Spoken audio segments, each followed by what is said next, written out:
Welcome to the Consulting Success Podcast. I'm your host, Michael Zapersky. In this podcast, we'll dive deep into the world of elite consultants, where you'll learn the strategies, tactics, and mindset to grow a highly profitable and successful consulting business. Hey, it's Michael Zapersky, and today I'm very excited to have Oscar Trimboli joining us. Oscar, welcome. G'day, Michael. Really looking forward to listening to you today. Well, no, we're going to be listening more to you than we are to me today, Oscar. This is going to be fun. Let's just start off. For those who aren't familiar with your work, take a moment and explain what you do. Yeah, I'm completely obsessed about the commercial cost of not listening. For most organizations, they survey staff and they survey customers, and they don't really listen to what's being said because all they do is collect the information and don't act on it. The difference between hearing and listening is the action you take. So I've dedicated my life to creating 100 million deep listeners in the world before I leave this planet. And today is part of that journey to helping others understand the difference between listening in black and white and listening in color. Well, we're going to get you hopefully tens of thousands of listeners here over some time and help you to spread that message, because it's something that speaks to me. I consider myself, or at least I try to be, a good listener. I'm sure I don't succeed all the time. So Oscar, I'm really interested because you've worked with organizations like Microsoft and OpenText and Pandora and Google and many other well-known organizations. But before you got into where you are today, let's kind of peel back a few layers here together and explore like what you were doing before you started getting into coaching and consulting and spreading this message.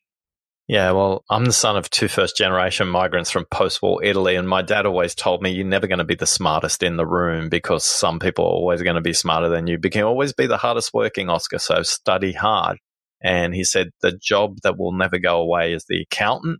So you study hard to become an accountant. So my dad told me that, so that's what I did. Unfortunately, while I was studying for accounting, I started working in accounting and discovered in the 8th week of my study that I have something called dyscalculus, which means I'm dyslexic when it comes to numbers. So it means I transpose numbers. If you say 917 to me, I'll write 179 down or something like that.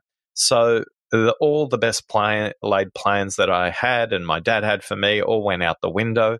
And in that accounting firm, I was doing spreadsheets on A4 sheets of paper. So I'm dating myself about how old I am, and I was writing on them in pencil. But my boss said to me, he says, look, you're a hard worker. He noticed that already. He said, what do you know about computers? I said, absolutely nothing. He said, great, you're honest and you're hardworking. You'll be able to figure out how these computers work. And I went through literally reading the manuals and installing accounting software in accounting firms. And that set me on a path to installing, training, help desk, creating marketing materials, working with product engineering teams, and probably knowing too much about accounting software. And I spent a decade and a half doing that. And then somebody asked me to consider work in the telecommunications field. I'd done a lot of work in product management. And at this point in time, there was a mobile phone provider called Vodafone. And it was in a world where SMS messages could only be sent to the people on the same network. So you couldn't even send SMSs across networks, let alone cross countries. Right. And we were trying to develop software that would use data. And we had a very early data system called Wireless Access Protocol, or WAP. And it goes at approximately 100 times slower speed than what you have today on your cell phone. So we couldn't really do much.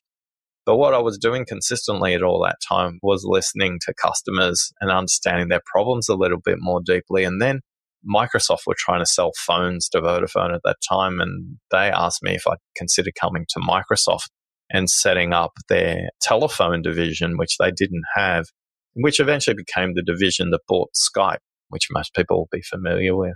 I remember a vice president, Michael, he flew all the way from Seattle to Sydney. That's a 24-hour flight, and came into a meeting that I was hosting with 10 executives. And he walked into the room and he did something that I've never seen anybody do before or since. He sat down, stopped, paused, and apologized. He said, look, guys, I'm really sorry. He took his cell phone out of his top pocket, switched it off, walked over to his bag, put it down. He said, I've flown all the way from Seattle with you here today. The most important thing I can do is pay attention to you today. Now, Michael, what do you think happened with the 10 other CEOs around the room as Peter put away his cell phone? Well, I'm sure he made an impression on them, but some of them probably likely followed suit and gave a lot more attention. 7 out of 10 put their phones away, and the other 3 probably put them on silent. But the conversation was extraordinary in that room because everyone was paying attention. And Peter then left and went on to his next meeting. He was taken away by another host, and I did a debrief with this team. And they're a group of CEOs. They're running companies of 5, 6, 10, some of them 25,000 employees. And their reflection was, wow, that's the first meeting I've been at in Microsoft that we didn't talk about technology, but it was probably really powerful to not only listen to Peter, but also to listen to the problems of the other CEOs in the room. And that was one of the many moments along my listening journey that went, oh, wow, I can see how this stuff makes a difference. And Oscar, so with that in mind, like everything that you're sharing here with us so far, what have you seen maybe as some of the biggest opportunities for people to apply like this idea of deep listening to their own business? So for all the consultants listening right now, maybe from your experience, what do you think they could be doing better, or what tactic or approach or principle or idea could they implement that would create greater value for them and for the clients they are serving? So the one thing I would say is take this away from today's podcast. If you were going to write down one thing, it would be this. If you were going to remember one thing, it would be this. If you were going to apply one thing, it would be this. It's the 125-900 rule. We speak at 125 words a minute, but we think at 900 words a minute. So if you're a consultant and you're sitting across the desk from a business owner, what they say 125 words the first time is not actually what they're thinking. They've got 900 words in their head and they can only say it at 125 words a minute. Now, if they've got a master's or a PhD, it's highly likely that's up to 1,500 words a minute stuck in their head. Now, 1 divided by 9 is an 11% chance, Michael, that what they're saying is what they're thinking. So I don't know about you, but if I went to a doctor and said, I need surgery, and they gave me an 11% chance of success in surgery, I'd be asking for a second opinion. Mm-hmm. Yet as consultants, we rarely ask the person we're speaking to for a second opinion. We rarely use this phrase. So if you were to remember the 125-900 rule, the phrase you want to get really good at is asking the simple question, I'm really curious, Michael, what else you're thinking about on this topic. I love that. And then they'll say these coded words. And when you hear these coded words, you'll be nodding while you're listening to this. They'll say things, well, actually what I should have said was, you know what's really critical? The most important thing we haven't discussed is. Oscar, repeat that for us again. So the critical words that everyone needs to take away are. So it always needs to be prefaced by, I'm curious what else you're thinking about on this topic. And then they'll draw in a deep breath. You'll notice it. They will literally go, oh, well, actually, so that's one of the code words. Yeah. Another one will be, you know what's really important? And the third one is, what I haven't told you that I should have is, and what they're doing is they're unpicking those other 800 words that are stuck in their head on that particular topic. Now, even a washing machine has 2 rinse cycles to get the dirty suds out of the washing machine. And a washing machine for our thinking is our speaking. So as we verbalize, we're cleaning our thinking, and the neural pathways in our mind are trying to connect in a way to verbalize the concept. Now, most people don't rehearse what they're going to say. They're not actors. They're not radio announcers. They're not TV news presenters. So we as consultants need to help those people explore their thinking a little bit more. So the critical thing I would say for consultants to discover more opportunity, to discover what the barriers to buying are, to discover what the business case will be based on, is rarely the first thing they tell you about. The most important thing they'll say is helping them to explore those other 800 words. And when we think about 5 levels of listening, we're only talking about, that's an example of level 4 listening to what's unsaid. And if all you did was spend time to explore what they haven't said, you'll sell more, they'll refer you more, and you'll solve bigger problems for your clients. So you said there's 5 levels. That's level 4. What are Yeah, let's go through the levels for everyone. Yeah. So let me quickly go through the 5 levels list for you. Level 1 is listening to yourself. Level 2 is listening to the content. Level 3 is listening for the context. Level 4 is listening for what's unsaid. And level 5 is listening for meaning. So it's very difficult to listen to somebody else if you've got a whole bunch of noise going on in your head from a previous meeting or another meeting or the next meeting or an issue you're trying to solve. Most of us struggle with attention, focus, and distraction. That's the biggest barrier to all of our listening. We focus too much time on the speaker, and what we need to understand is if our mind is clear, we have a better opportunity to listen to all 4 levels above that. But most... And what have you found then, Oscar, as a way that people can effectively clear their mind? Because that resonates completely. I'm sure resonates with most people listening right now, where we go into a conversation, but our minds are so consumed with something that just happened previously or something that happened earlier that day or something that might happen in the future. What tactic or approach or mindset can people use to clear their mind, be more present, and ultimately make that conversation more meaningful? Yeah. So 3 quick tips. Number 1, remove all the distractions, electronic. So that's the biggest barrier to most people listening. They have a laptop or an iPad or some kind of device. If you're using your iPad to take notes, that's okay, but please take graphical notes. If you were speaking to Boris Conrad, the world memory champion, 4-time memory champion, he would say to you, if you're going to take notes when you're doing a client meeting, take graphical notes. You'll remember them better and you'll capture the essence of what they're saying. If you take verbatim notes, meaning you're literally writing some of the words they're saying, the minute that you get into the act of writing words, the neural pathway to the auditory cortex is shut down. That means in English, you can't hear what they're saying. So no matter how good you think you are, you can't multitask when it comes to listening, writing verbatim notes. If you have to take notes, take graphical notes. And Boris Conrad and the techniques used by world memory champions, they use graphical notes. So tip number 1, remove the distractions.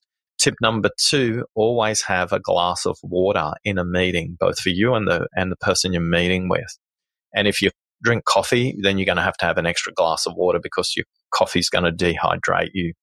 So a hydrated brain is a listening brain. The brain is 5% of the body mass, but consumes 26% of the blood sugars. Cognitively listening is a very high load task for most people because we haven't been trained. Only 2% of the planet has ever had any listening training, yet it's something we do for 55% of our day. So people think listening is really hard. But if you drink water, your brain's hydrated, which means blood sugars get to the brain quicker and you're set up for success. So tip number 1, remove the distractions. Tip number 2, be hydrated, drink water. And tip number 3, the deeper you breathe, the deeper you listen. The more oxygen you can get to the brain, the better it will function in the process of listening.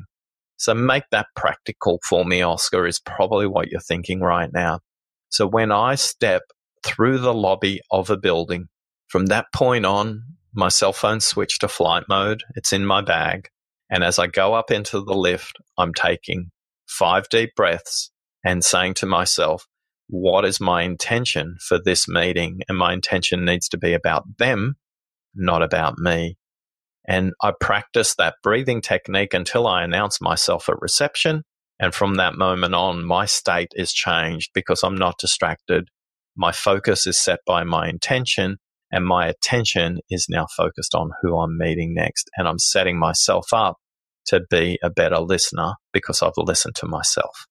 Oscar, for someone who's not good at numbers, as you said, you've rattled off quite a few there very eloquently. So thank you for that. And especially people who have been listening to, like if you're a longtime listener, you're probably saying, Michael, this is very different than the typical interview that you do, because usually I'm diving in pretty quickly into like how you got to where you are and how you built your business. And we're looking at marketing and strategy and sales and other areas. But what you're sharing here is so important. I'm very much with you in terms of the importance of listening. And I see so many people who aren't good at listening, or they allow distractions to just consume them. But I like I'm thinking even in my time when I was in Japan, people always said, Michael, how did you learn Japanese and how were you able to, to speak and to go into boardrooms and give presentations and win business with billion-dollar organizations? And it came from listening to what people were saying, whether I was at a bar or in a coffee shop or in a boardroom, really listening to what people were saying and their intonations, their dialects, the words they were using to allow myself to get closer and to understand, how things were being done. So this is so applicable. So I love this. And I want to thank you for sharing some of these tips. And I hope that everyone listening to this is really thinking about how can I apply this to my own business right now. So now I do want to take us though, Oscar, to a little bit more about your business, because we're going to make sure that people have an opportunity to learn more about your work, your books, and to dive much deeper into what we can't cover all of it today, obviously. So we're going to make that opportunity clear for everyone. But take us back. So you worked at Microsoft. At what point did you decide to venture out kind of onto your own and start building your own business?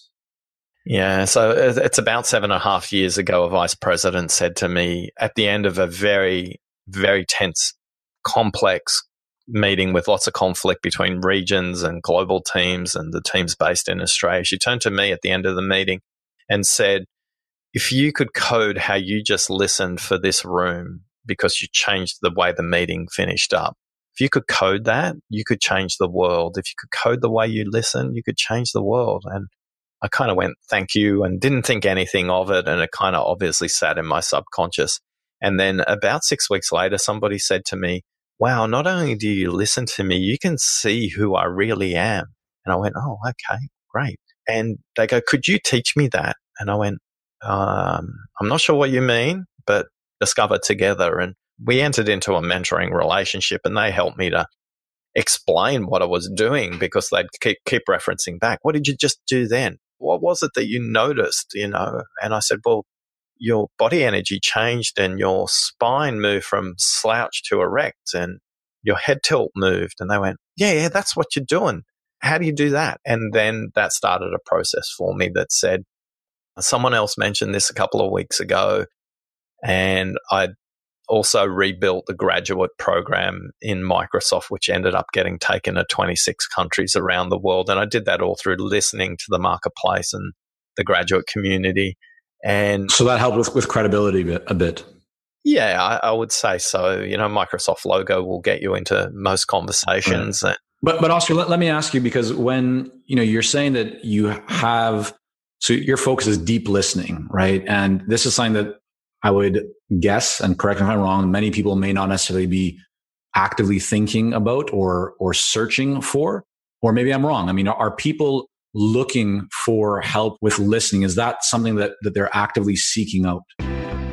While we work with a lot of seasoned and experienced consultants here at Consulting Success, I'm often contacted by new early stage consultants.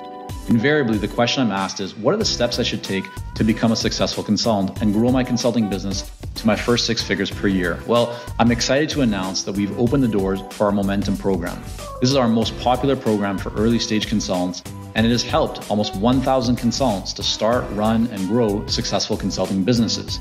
It gives you the step-by-step plan to help you with your messaging, your fees, and pricing strategies, how to win more proposals, how to go to market more effectively, developing a marketing system to generate leads consistently, and so much more. And right now, until September the 19th, you can sign up for Momentum and get 50% off the regular price by going to consultingsuccess.com/audio. That's consultingsuccess.com/audio, AUDIO. Only 100 spots are available to join Momentum and get 50% off. This deal is only available until September the 19th or until all 100 spots are gone. We won't be opening up new spots in this program for several months, so don't wait. Go to consultingsuccess.com/audio. That's consultingsuccess.com/audio, AUDIO.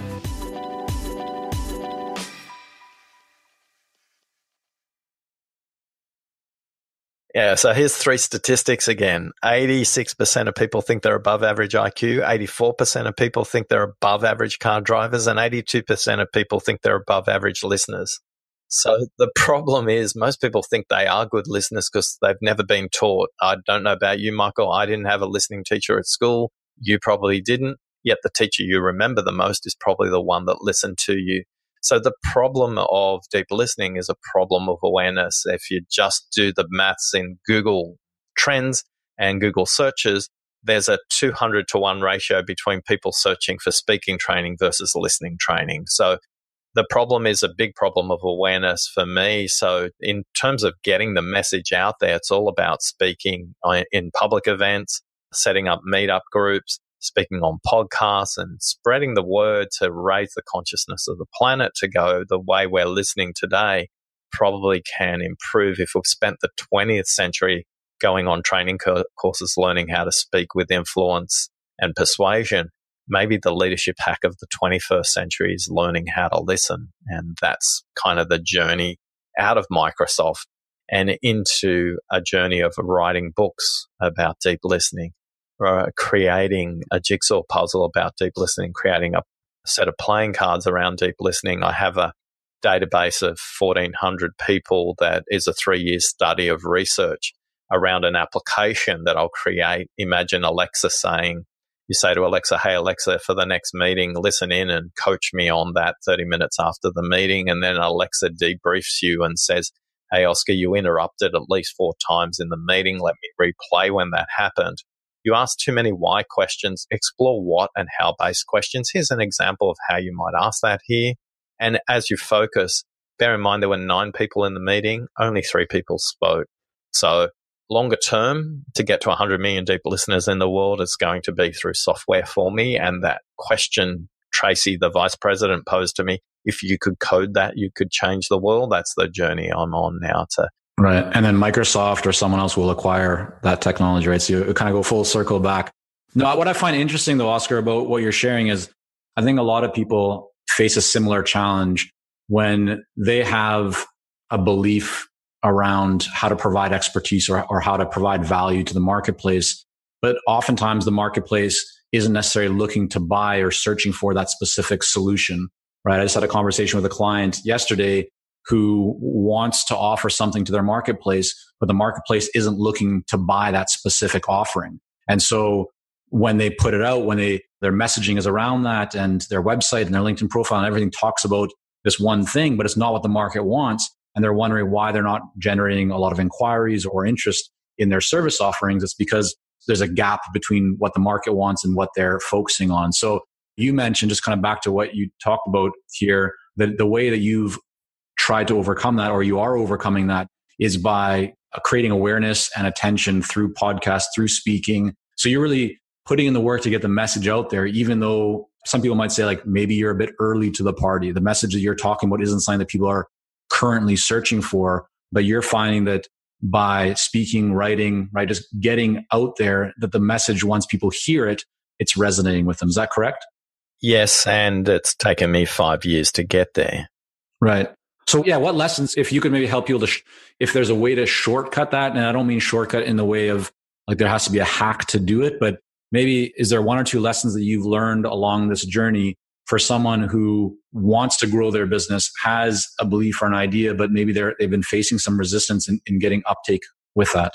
Probably 2 things, Michael. Number 1, are you narrow enough? So when I learned that there was a coach in San Francisco who only works with autistic women in software development, I went, wow, that is narrow. She has a monstrous global business because this is a very tight-knit community, well-networked, and refer her all around the world. Now, if you had to put a label on her, she's an executive coach. But by being super narrow, she was solving a very specific problem. How do autistic women in software development communicate in a way that's understood by leaders in their organization? That's the problem she solved. But she put herself in communities where these people hang out and spoke to that problem. Now, she didn't speak to her solution. She spoke to that problem. So when I speak at public events, I speak at public events that discuss issues like employee engagement, market research issues for consumer-based organizations and B2B sellers, and the cost of not listening when it comes to regulator engagement. So that's typically at a risk management conference. And that typically covers things like the financial services industry, the transportation industry, and the like. So I'm putting myself in an environment where these problems are more apparent and the cost is more evident. So I will always talk about the cost of not listening and frame it through a negative frame rather than going, I'm going to teach you how to become an awesome listener, because most people think they are an awesome listener. Remember, 82% of people think they're above average. And I run a poll in my presentations where people can vote off their cell phones.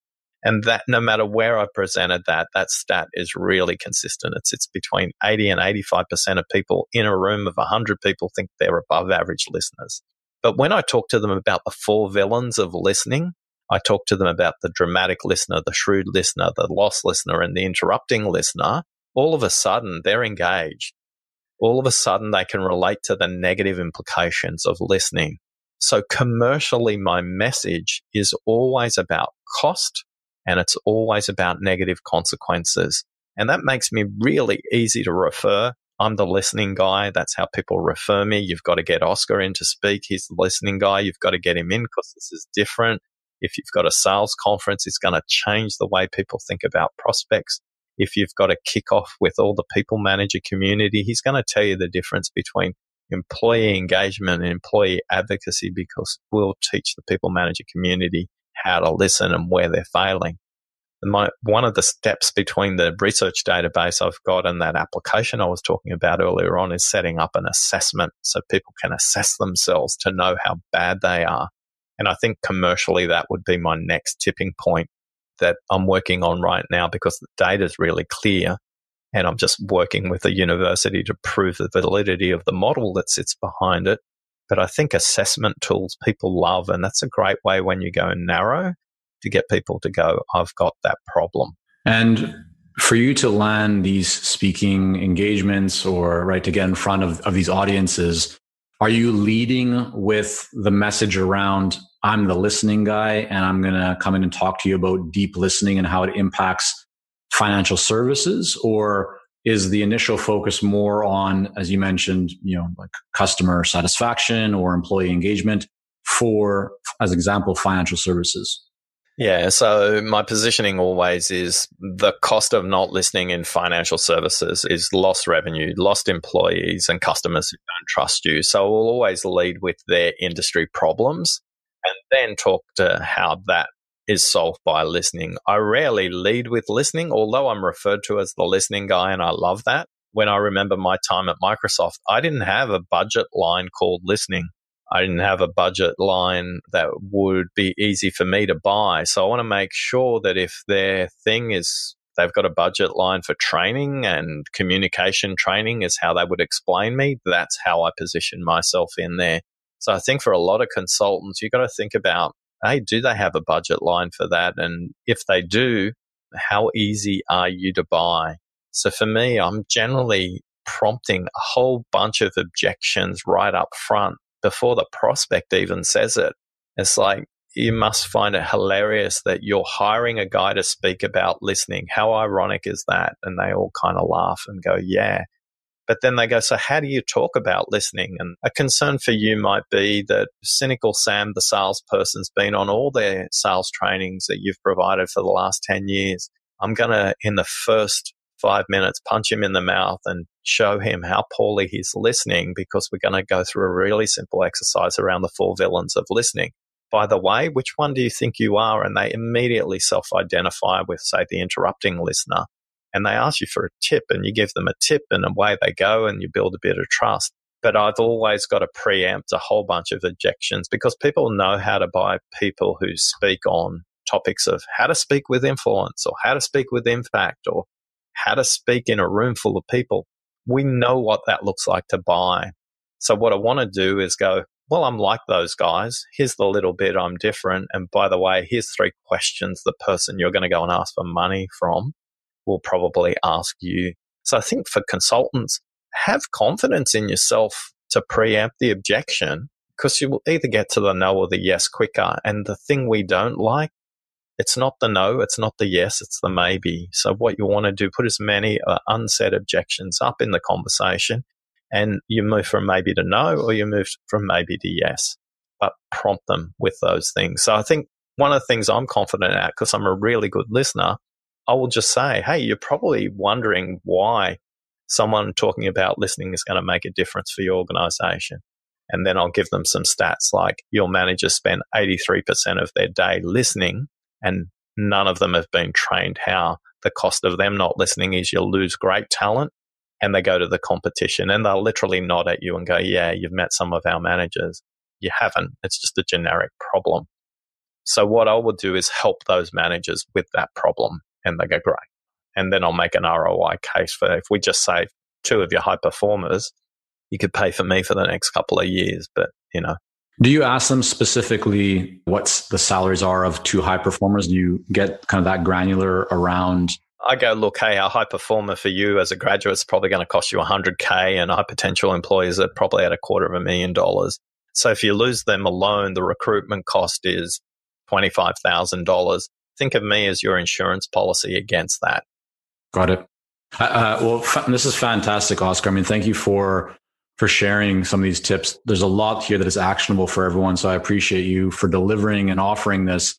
2 questions before we wrap up. And there's so much more that we could be getting into here. So we're going to look at this as the beginning, right? The start of more conversations to come. But, you've been now in the business 6-7 years or so, building your own business. If you just look at the last year alone, what are you most proud of in terms of an accomplishment that you've achieved that others might benefit from learning about, that they might be able to apply for themselves? So a real learning or just some accomplishment. Yeah, if you'll humor me with 2, the first one's quick. I won the top 20 Apple podcasters in Australia in 2018 for my deep listening podcast series, and that blew me out of the water. I was the only independent podcaster on the list. The rest were public broadcasters and big radio stations. So winning the award from Apple was something that was amazing. And somebody I mentor, who's one of the younger generation, took me out to lunch on Monday this week and gave me a plaque and said, I noticed you haven't celebrated the fact you won this award. And they gave me a plaque and took a photo. And they said, put that up on your social media. Well, I've done part 1. I just have to do part 2. So that's what I'm really proud of. The amazing thing about podcasting for consultants is it's so much more shareable than any other content. I won a big speaking engagement with somebody who was in New Zealand listening to my podcast and sent a text message, SMS, with a share of the podcast to a friend of theirs who was a CEO in Australia. Podcasts are such an intimate environment and really potent to bring what you do as a consultant to life, either through case studies and interviews or your own unpicking and explaining of what you do. The second one is something completely unexpected, Michael. Patricia from the Netherlands reached out to me and had read my book and asked me if she could use it in her nursing training. All the work I do is basically based on a business environment. And she said, what do I need to do to license it? And I said, look, you're using it in the nursing field. Just take it. I haven't got time for the legals on this. Go forth and do it. She sent me a copy of the training book that was used, and it was a beautiful use of the 5 levels of listening. And I asked her how it was being used. And it was being used as they were screening a documentary in a Dutch hospital. And it was nurses who had to listen to parents after they watched this movie. So I was super curious about what this movie was actually about. And I said, oh, what's the movie about? And they said, let me send you a link. The trailer is in English, but the movie's only in Dutch. So unless you're good at Dutch, you won't understand this. And the movie was called How to Listen to My Death Wish. And I was completely blown away. I was shaking when I received this email. And what it is a movie. It's a documentary about adult children who have very severe autism and realizing that their parents will pass away and their parents have been raising them in their adult years and they can't imagine life without their parents. And if their parents were passing away in the Netherlands, euthanasia is legal as long as you have a doctor, a psychologist, and a third person interviewing you and saying that's your choice. I would never think that my work would be used in a context where people are choosing the ultimate decision about life or death. And for all my work in the workplace, for all the employee engagement stuff, for all the customer stuff, all of that pales into insignificance when I realize my stuff is being used in life and death decisions between parents, nurses, and people with severe autism. That's the thing I'm most proud of, Michael. Well, Oscar, thank you for sharing that with us. My final question here will be an easy one to answer, and it's just the best place that you want people to go to learn more about you and your work. Yeah, I've got a really simple download for your listeners called the 5 Myths of Listening. You can visit oscartrimboli.com/listening myths, and that will give you the 5 myths as well as 3 tips on each to fix them, as we've talked about with distraction. And if you love listening to podcasts, I interview some of the best professional listeners in the world, from judges to air traffic controllers to palliative care nurses on the Deep Listening podcast. I should say the award-winning Deep Listening podcast, I guess. Fantastic. Well, we're going to have all that linked up in the show notes here. So just when you head over to consultingsuccess.com, you can type in Oscar Trimboli. We'll have the full transcript and everything linked up for you there so you can access it. Oscar, again, thank you so much for coming on here today. This has been a really enjoyable conversation. Thanks for listening. Thank you for joining us on this episode of the Consulting Success Podcast. For more episodes and to subscribe, rate, and leave a review, head on over to iTunes. And if you'd like to develop consistent lead flow and a highly profitable consulting business, learn more about our coaching programs at consultingsuccess.com.